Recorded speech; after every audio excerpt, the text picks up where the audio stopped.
Halo, balik lagi dengan gue di sini Tegar Irsyad. Kali ini kita akan membahas pertandingan di game week ke-22 kemarin dan juga game week ke-23 besok. Untuk itu langsung aja, let's go.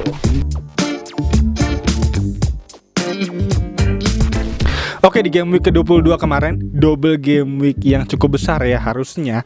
Tapi mengingat karena ada dua pertandingan yang akhirnya dipospon dan jadi single game week.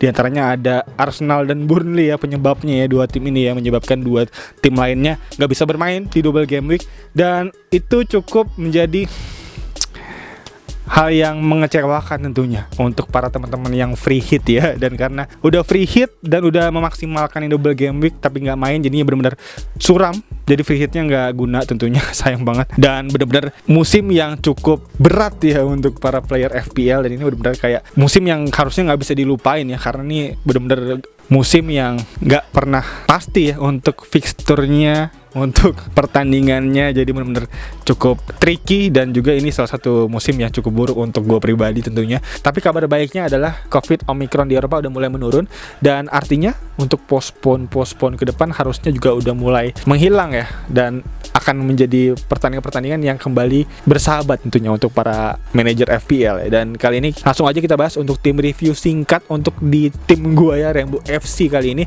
Untuk itu langsung aja kita nyalain screen recorder ya. Oke, langsung aja untuk review singkat di pertandingan kemarin game week ke-22 untuk tim gue ya, dimana tim gue kemarin bisa langsung kita buka aja mendapatkan 48 poin ditambah minus 4 jadi 44 poin, yang artinya di bawah rata-rata 51 rata-ratanya. Dan untuk rank tier gue sendiri save poinnya ada di angka 55 ya, gue lihat di livefpl.net, dan artinya gue panah merah lagi di game week kali ini. Dan ini masih menjadi rentetan game week yang cukup buruk ya tuh untuk para teman-teman manajer FPL tentunya, karena masih banyak kendala postpone dan juga masih banyak kendala dari pertandingan-pertandingan yang gue rasa udah mulai diambil celah peraturannya ya untuk banyak tim. Kayak kemarin ada Leicester City yang banyak nggak bisa main pemain-pemainnya, yang sebenarnya COVID-nya juga nggak terlalu banyak, tapi mengambil advantage dari peraturan tersebut untuk bisa mengamankan poinnya, yang dimana juga lumayan banyak ya untuk nama-nama dari Leicester City yang main di AFCON tentunya.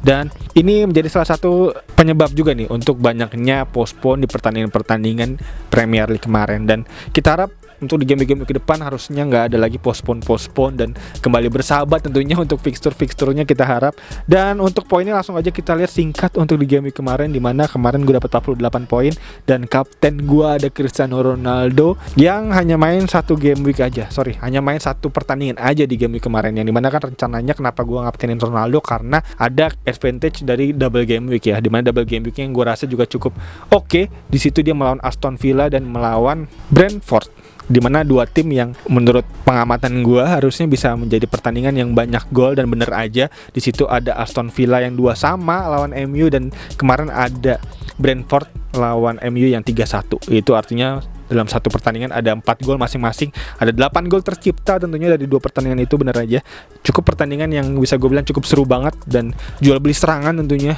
apalagi ada Aston Villa yang benar-benar gue lihat menjadi tim yang cukup skillful, yang merupakan salah satu tim yang bisa gue bilang menjadi tim transformasi terbaik ya untuk di pertengahan musim kedua kali ini. Dan dimana skemanya Gerrard berjalan dengan lancar, cukup oke. Pemain-pemain jadi lebih percaya diri untuk bisa mengeluarkan kemampuan individunya tentunya. Bisa gue lihat di situ kemarin cukup terkejutnya ada Buendia yang dipasangkan langsung di lini tengah dengan Coutinho. Dua nama ini gue kira akan menjadi perebutan tempat, tapi ternyata dimainin bareng ya. Cukup oke banget, artinya lini tengah Aston Villa bisa gue lihat kemarin mendominasi banget dan benar-benar cukup keren banget bisa gue lihat. Dan Mings yang penetrasi, gocek-gocek, jarang-jarang bisa melihat back gocek-gocek selain Matip tentunya, yang dimana itu berkontribusi terhadap terjadinya gol pertama ya untuk pertandingan kemarin ya. Dan asisnya diambil oleh Coutinho dan satu gol terakhirnya penyamak kedudukan juga dari Coutinho. Jadi Coutinho menjadi target yang cukup oke.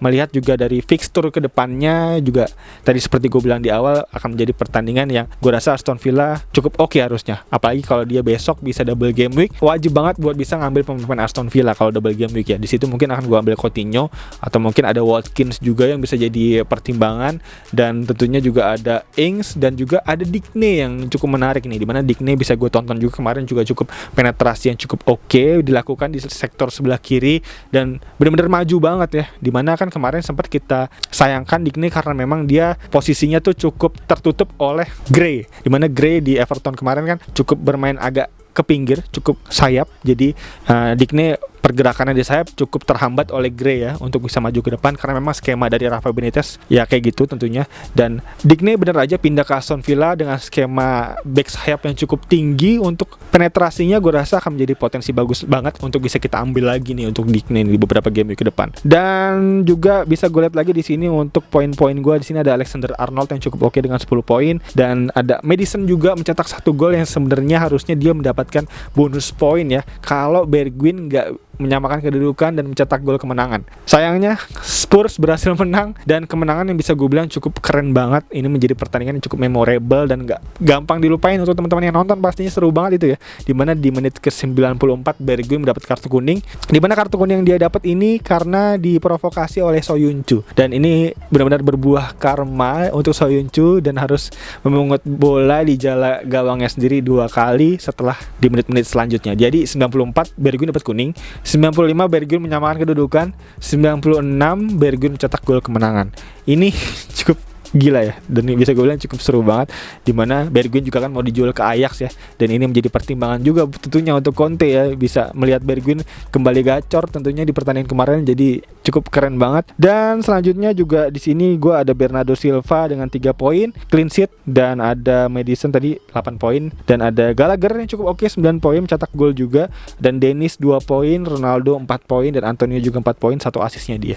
Dan berikut kurang lebih untuk tim review singkat dari gue, dan selanjutnya gue akan menyampaikan untuk tim selection, dimana tim selection gue kali ini gue udah transfer in Coutinho ya, dimana Coutinho menjadi transfer in terpanas ya untuk di beberapa hari terakhir, dan Coutinho memuncaki daftar transfer in, dan ditambah lagi untuk kemungkinan double game week cukup besar untuk Aston Villa. Tinggal kita tunggu aja announcement-nya tentunya. Dan Coutinho melawan Everton, dan di pertandingan selanjutnya dia akan melawan antara Leeds United atau melawan Burnley ya, 2 tim itu, dimana harusnya bisa dilumat habis oleh Aston Villa ya, dengan gaya main dia cukup Spartan, cukup determinasi tinggi, harusnya bisa menjadi pertandingan yang bisa gol banyak gitu dari Aston Villa, kita harap tentunya.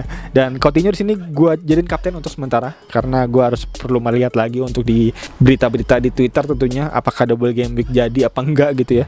Dan selanjutnya di sini nggak banyak perubahan lagi. Di sini gue menggunakan kiper Bachmann ya, dimana Bachmann melawan Norwich, yang dimana gue harap dia bisa main. Tapi memang untuk Foster juga udah main lagi ya di game week kemarin ya, jadi Bachmann mungkin akan bench kemungkinan besar, dan ya kalau bench gue ada Sanchez di bench gue. Dan selanjutnya ada Koval yang gue jadiin bench, di sini akan melawan MU, dan cukup bimbang sebenarnya gue antara memasukkan Koval atau Johnson. Mungkin Koval akan naik nanti untuk gue ganti ke Johnson. Dan sisanya ada James dan Gilmore. James rencananya kan gue jual karena Chelsea juga fixturnya kan di game week ke 20 berapa, 25 ya, 25-26 ya, dia blank ya, dan jadinya James akan gue ganti mungkin ke Cancelo, atau mungkin gue ganti dengan Laporte, dimana gue mempertahankan untuk budgeting gue untuk bisa kembali memasukkan Salah lagi nanti di game week ke-25 atau ke game week ke-26. Jadi gue nggak akan mengganti James dengan Cancelo kayaknya, mungkin akan James gue ganti dengan Laporte yang lebih murah.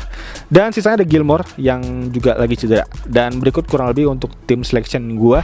Dan selanjutnya gue akan sampaikan untuk effective ownership ya, dimana ownership yang cukup berubah nih semenjak Salah bermain di AFCON, dan artinya ada budget 12 juta yang bisa dipindahin kemana aja.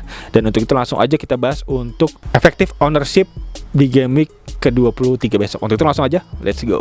Oke, untuk effective ownership yang bisa gue sampaikan di sini, gue lihat dari FPL livefpl.net tentunya, di mana di sini bisa kita petakan lagi untuk effective ownership, karena tentunya harus kita lihat siapa aja kira-kira pemain-pemain yang cukup bisa menjadi threat tentunya untuk tim kita, menjadi ancaman untuk tim kita tentunya. Di sini kemarin bisa gue lihat ya, untuk dari segi tim gue sendiri ada 3 3 nama yang cukup bisa menjadi ancaman buat gue kemarin, yang membuat gue ada di bawah rata-ratanya, yaitu antara lain ada Harry Kane, ada Cancelo, dan juga ada Bruno Fernandes. Menarik nih, ada Bruno Fernandes yang dimana kembali dipercaya ya oleh para manajer FPL tentunya untuk bisa kembali menjadi jagoan, jadi premium dari di tengah mereka masing-masing tentunya. Dan tentunya bisa gue sampaikan di sini ada daftarnya, bisa teman-teman lihat mungkin nanti di layar.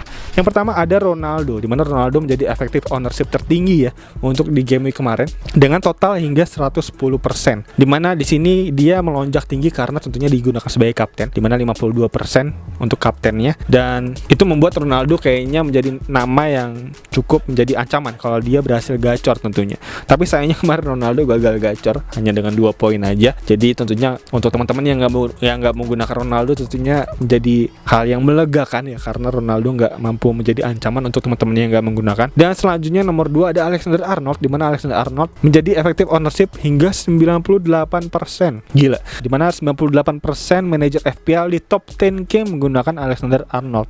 Dan untuk effective ownership di rank terakhir gua di 2 jutaan ada di angka 51%. Tapi untuk kita bahas di 10.000 besar dulu ya, di sini Arnold masih menjadi nama yang cukup tinggi untuk kepemilikannya, dan itu artinya membuat ancaman banget untuk teman-teman yang nggak menggunakan Arnold. Dan ditambah lagi Liverpool juga masih cukup oke untuk performance-nya, jadi gua rasa harus bisa kita pertahankan untuk teman-teman yang punya Arnold, dan untuk teman-teman yang belum punya Arnold harusnya bisa punya ya untuk Arnold ini ya. Dan selanjutnya nomor 3 ada Bowen, di mana Bowen menjadi nama yang kembali naik ya untuk effective ownership-nya ya, karena melihat juga Bowen cukup oke untuk performanya di beberapa game week terakhir, dan membuat dia ada di angka 97% ya untuk para manajer di 10 besar kali ini. Dan selanjutnya ada Jota, salah satu alternatif untuk pengganti dari Mo Salah tentunya, bisa kita lihat naik drastis 92%.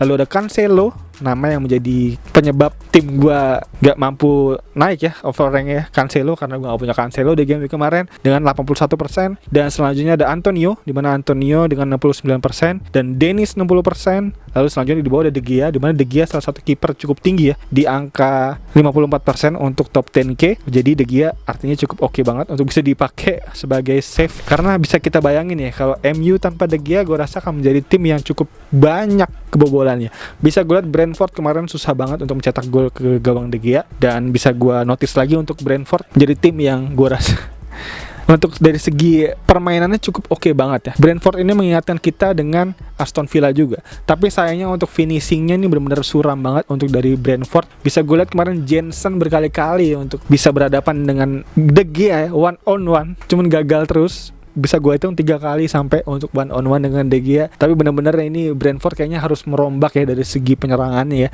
Di situ ada Mbeumo, ada Jensen juga yang payah banget untuk dari segi finishingnya, dan ada Tuni yang masih belum ketemu nih untuk potensi gol ya, kayak di Championship kemarin dengan 30 gol. Tinggal perlu dirombak lagi untuk Brentford. Mungkin bisa membeli striker baru ya untuk saran dari gue tentunya untuk Brentford. Dan selanjutnya di sini ada Alonso dari Chelsea. Namanya Chelsea, aset yang gue rasa harus bisa kita buang ya untuk di beberapa game week ke depan, karena akan menghadapi double blank game week mengingat dia akan main di Piala Dunia antar klub. Dan selanjutnya ada King bersama Watford, dan juga selanjutnya terakhir ada Fernandes dengan 41%. Dan berikut kurang lebih untuk daftar nama dari effective ownership yang bisa menjadi acuan kita untuk bisa mengambil nama baru transfer in untuk di beberapa game week ke depan. Dan ya kayaknya itu aja untuk video kali ini.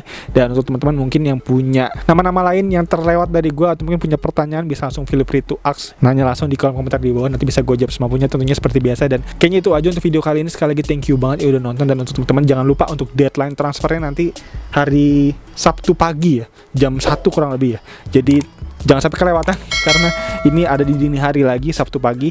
Dan kayaknya itu aja video kali ini. Gue mau nonton Liverpool lawan Arsenal ya, yang bakal seru banget kayaknya, bentar lagi mulai. Dan kayaknya itu aja. Sekali lagi thank you banget udah nonton. As always seperti biasa gue Tegar Irsyad. Peace out.